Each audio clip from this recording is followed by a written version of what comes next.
Assalamualaikum warahmatullahi wabarakatuh. Bismillah, alhamdulillah, wassalatu wassalamu ala rasulillah Sayyidina wa maulana Muhammadin ibni abdillah la hawla wa la quwwata illa billah, amma ba'd. Pemirsa jamaah YouTubiyah yang dimuliakan Allah dimanapun Anda berada, alhamdulillah pada hari ini kita masih diberikan kekuatan untuk menjalankan ibadah-ibadah Ramadan, terutama puasa. Mudah-mudahan puasa kita selalu diberikan kemudahan oleh Allah Subhanahu wa taala sehingga kita bisa menyelesaikan ibadah puasa di bulan Ramadan ini dengan mudah dan tanpa halangan yang berarti. Untuk part kali ini atau sesi kali ini saya akan melanjutkan kalam-kalam hikmah atau kata-kata mutiara yang dihimpun oleh Syekh Ibnu Athaillah As-Sakandari, ya, sufi yang terkemuka itu, dalam kitab hikamnya yang sekarang topiknya adalah rehat sejenak. Jadi untuk saat ini yang akan saya sampaikan adalah tentang bagaimana kita disarankan untuk istirahat sejenak, rehat sejenak, tidak memaksakan apa yang kita inginkan begitu.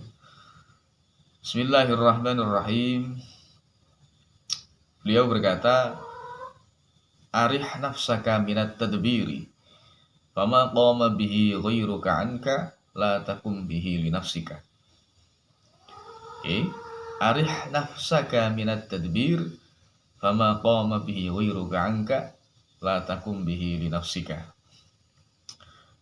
Rehatlah sejenak, istirahatkan dirimu dari pengaturan-pengaturan duniawi, karena sesuatu yang sudah ditanggung oleh Allah, maka jangan kamu tanggung sendiri untuk dirimu.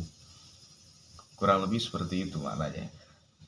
Jadi kita itu sebagai manusia memiliki hawa nafsu, memiliki kemampuan bahkan ambisi yang luar biasa.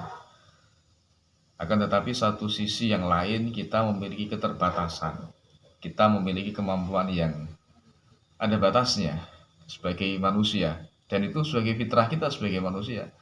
Tidak mungkin manusia memiliki kekuasaan yang penuh sebagaimana Tuhan begitu. Oleh karena itu Syekh Ibnu Athaillah mengingatkan kita untuk sekedar istirahat. Arih nafsaka. Jadi istirahatkanlah jiwamu, istirahatkanlah dirimu minat tadbiri, dari pengaturan-pengaturan urusan-urusan duniawi. Apa yang dimaksud dengan tadbir? Di sini dikomentari oleh Syekh Syarqawi, wa huwa ayqaddiru syakhsu fi nafsihi ahwalan yakunu 'alaiha ala ma taqtadihi syahwatuhu wa yudabbiru laha ma yaliku biha min ahwalin wa amalin wa yahtammu li ajli dzalik. Jadi yang dimaksud tadbir di sini adalah ketika kita sebagai manusia ingin mengendalikan segalanya, mengendalikan urusan-urusan duniawi yang sesuai dengan berlandaskan pada syahwat-syahwat kita sebagai manusia.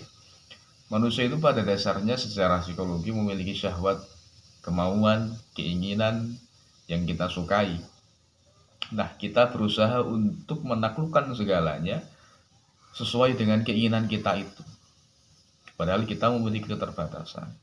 Wa yudabbiru laha ma yaliku biha min ahwalin wa amal. Kita memaksa segala sesuatu itu tunduk kepada kita.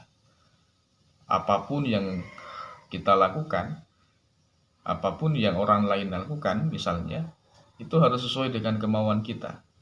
Keadaan bagaimanapun harus sesuai dengan kemauan kita. Nah, inilah kemudian yang diingatkan oleh Syekh Ibnu Athaillah, bahwasanya tidak semua keadaan, tidak semua perbuatan orang lain itu akan sesuai dengan apa yang kita inginkan. Karena menurut beliau itu sesuatu yang sangat sulit. Jangan-jangan justru malah kita memaksakan kehendak kita, malah menimbulkan kekecewaan. Karena banyak sekali apa yang kita rencanakan, apa yang kita inginkan tidak sesuai dengan kenyataan.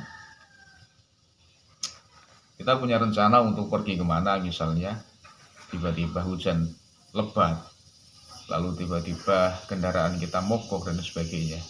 Nah, itulah yang tidak sesuai dengan keinginan dan rencana kita.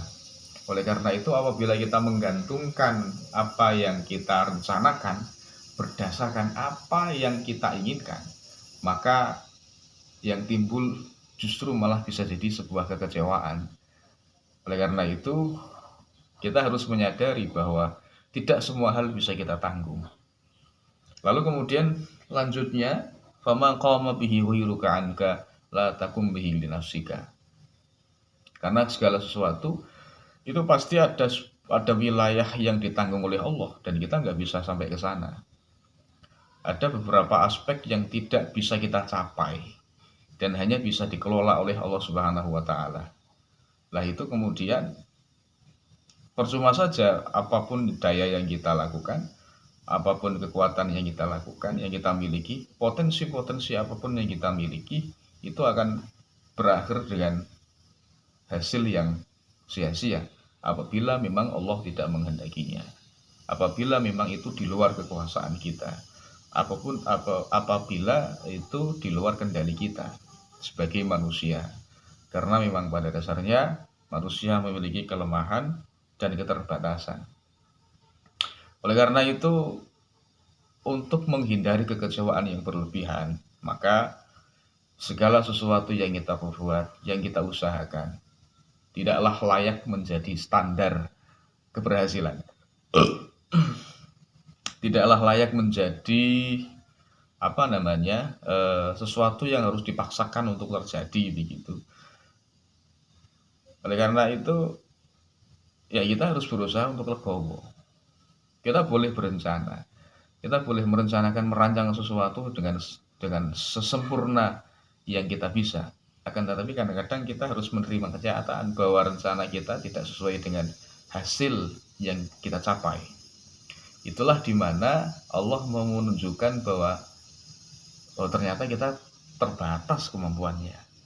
Ternyata tidak semua yang kita inginkan bisa kita capai. Ternyata tidak semua yang kita rencanakan bisa berhasil.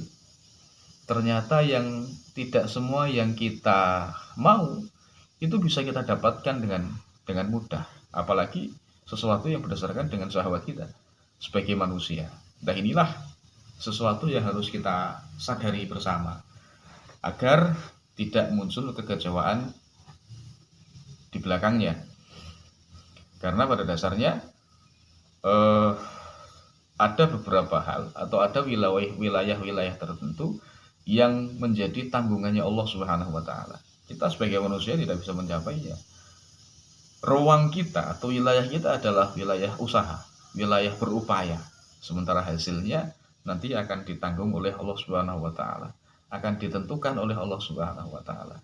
Oleh karena itu, apabila usaha kita tidak menemukan hasilnya, maka harus kita sadari bahwa memang betul manusia memiliki keterbatasan. Sekuat apapun fisiknya, secerdas apapun akalnya, sebanyak apapun hartanya, potensi apapun yang dia miliki, apabila Allah tidak memberikan kehendak, apabila Allah tidak memberikan ruang kita untuk menguasainya, maka segalanya akan sia-sia. Oleh karena itu, satu sisi di samping kita tidak bisa mengandalkan apa yang kita miliki, kita juga harus belajar bahwa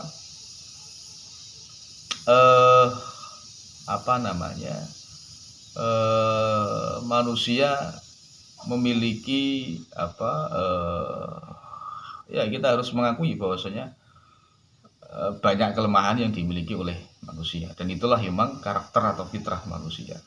Apabila manusia bisa mencalonkan segalanya, ya berarti tidak berbeda dengan Tuhan, dan itu suatu yang mustahil. Oleh karena itu kita diingatkan oleh Syekh Ibnu Athaillah, arih nafsaka minat tadbir, istirahatlah sejenak dari pengaturan duniawi yang tidak bisa kita capai, karena ada sesuatu atau wilayah-wilayah tertentu yang memang menjadi wilayah kekuasaan Allah dan kita tidak bisa mencapainya. Itu sebagai contoh, misalnya seorang penulis pasti ada masa-masa lelahnya, ada masa-masa di mana dia buntu dan tidak menemukan inspirasi sehingga sulit untuk menulis kembali. Maka perlu istirahat. Kita perlu istirahat agar inspirasi itu kemudian datang kembali setelah kita memasrahkan segala sesuatunya kepada Allah Subhanahu wa taala. Begitupun juga dengan profesi-profesi yang lain. Begitu juga dengan bidang-bidang pekerjaan yang lain. Ada kalanya di mana kita menemukan titik lesu, titik lelah, titik jenuh, sehingga kita harus menyandarkan urusan-urusan itu kepada Allah Subhanahu wa taala agar pikiran dan tubuh kita bisa sedikit istirahat. Itu yang menjadi topik kita kali ini. Mudah-mudahan bisa memberikan sedikit manfaat, dan terima kasih atas seluruh perhatiannya. Assalamualaikum warahmatullahi wabarakatuh.